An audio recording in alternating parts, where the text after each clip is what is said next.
I idrettens langtidsplan fra 2019, Idretten vil, står vårt bærekraftsansvar godt beskrevet. Det handler om idrettens samfunnsansvar og hva vi som et idrettsfellesskap bidrar med i tillegg til og utover alle de idrettsaktivitetene som arrangeres. Idrettsstyret tok dette arbeidet med bærekraftsmålene inn som en av deres prioriteringer, og ga sekretariatet et mandat til å utvikle et kunnskapsgrunnlag som skulle være basis for våre prioriteringer og mål innenfor bærekraftsområdet. Rapporten som har blitt skrevet av en intern arbeidsgruppe i NIF. Deltagere har kommet fra NIF sentralt, fra Olympiatoppen og fra idrettskretsene. Dette dokumentet skal fungere som et kunnskapsgrunnlag for vårt videre arbeid med bærekraftsmålene og bærekraftig utvikling i NIF. Men vi ønsker også at det skal være et kunnskapsgrunnlag for resten av norsk idrett. Rapporten gir ikke et fullstendig bilde av situasjonen i norsk idrett, men den gir oss et grunnlag til å kunne prioritere det videre arbeidet innenfor bærekraftsområdet for norsk idrett og for NIF sentralt. I rapporten så har vi hentet inn data fra ulike kilder. Rapporten har for det første en stor spørreundersøkelse som ble sendt ut til alle særforbund i Norge, og vi fikk over 50 respondenter til rapporten.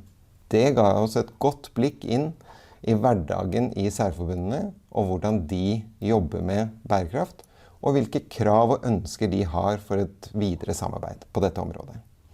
Vi hadde også intervjuer med utvalgte særforbund for å gå mer i dybden og forstå deres utfordringer og mulighetsrom.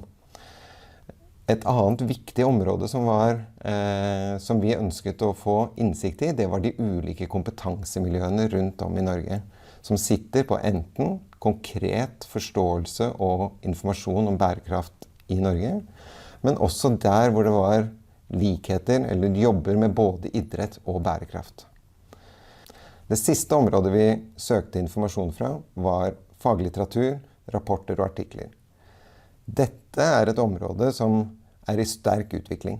Det finnes mange gode fagartikler på området som både snakker om bærekraft generelt og om idrett og bærekraft som et spesifikt tema. Bærekraftsagendaen, det er en endringsagenda.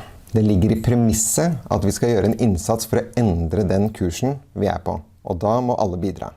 Status quo, det er ikke godt nok. Så hvordan kan vi i idretten endre oss for å bidra til en enda mer bærekraftig utvikling? Og det er da utfordringene kommer, fordi endring er ikke alltid så enkelt. Endring, det kan bety at man må velge noe som er dyrere enn det vi har valgt før. Velge bort noe, vi må prioritere annerledes. Og noen ganger vil det også være vanskelige avveininger, fordi målsettinger kan stå opp mot hverandre. Helse og prestasjon kan være ett eksempel, aktivitet og miljø kan være et annet. Så den neste fasen for oss handlet om prioriteringer.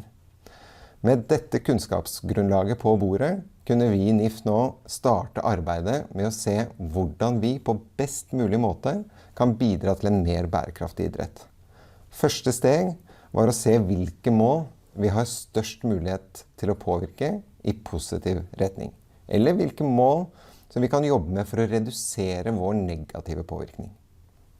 For man må anerkjenne at all aktivitet kan både ha en positiv effekt og en negativ effekt på ulike mål. Vi gjennomførte workshops i ulike avdelinger i NIF. Vi hadde egen workshop med ledergruppa, og vi hadde gjennomført en workshop med idrettsstyret. Ut fra disse workshopene har idrettsstyret vedtatt å prioritere 5 mål.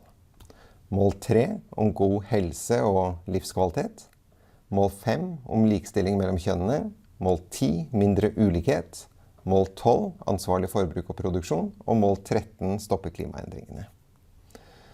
Veien videre for NIF handler om å konkretisere mål for de neste 2 årene innenfor disse 5 målene. Vi må klare å implementere dette inn i handlingsplaner og budsjetter.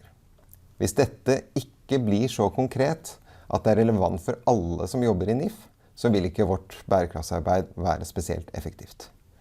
Derfor må vi lage indikatorer som vi kan måle over tid, og vi må se progresjonen på de ulike aktivitetene. Mål 17 om samarbeid for å nå målene er helt avgjørende for at vi skal ha en positiv effekt på bærekraftsagendaen. Mål 17 ligger derfor som et premiss for alt bærekraftsarbeidet til NIF, og det vi ønsker å gjøre sammen med våre samarbeidspartnere.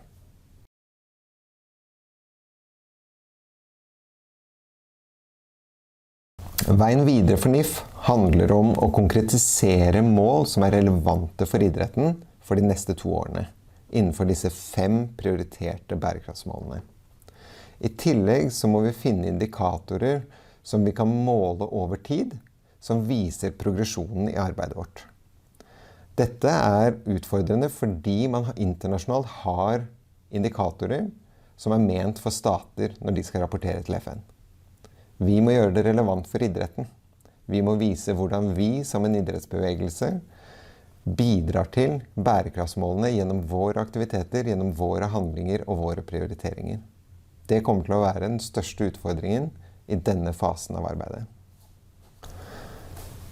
Et mål for oss i norsk idrett er å øke andelen kvinner i lederposisjoner. Dette er et mål som har stått over tid i norsk idrett, men hvor vi ikke har sett den store progresjonen som vi ønsker. Det er et mål som vi kommer til å ha med oss i det videre arbeidet under mål 5. Det er også enkelt å kunne måle, for vi har tilgang på data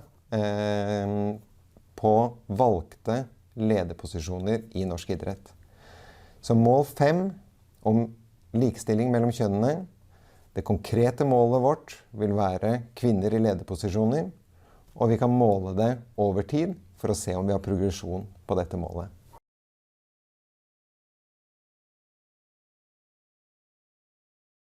Når vi nå har fått på plass disse konkrete målene, så starter den virkelige jobben.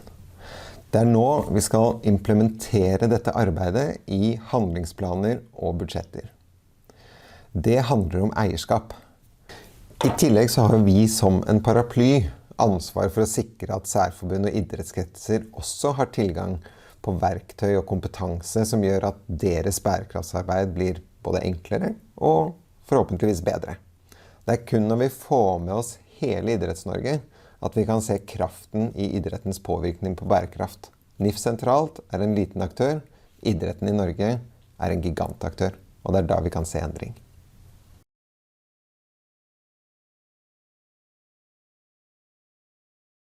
Den siste fasen den handler om å rapportere og måle arbeidet vårt. Det er viktig fordi vi må jo vite om det arbeidet vi gjør har en effekt eller ikke. Og når man har rapportert, man har målt og sett hvordan progresjonen er, så kan man også gjøre nye prioriteringer.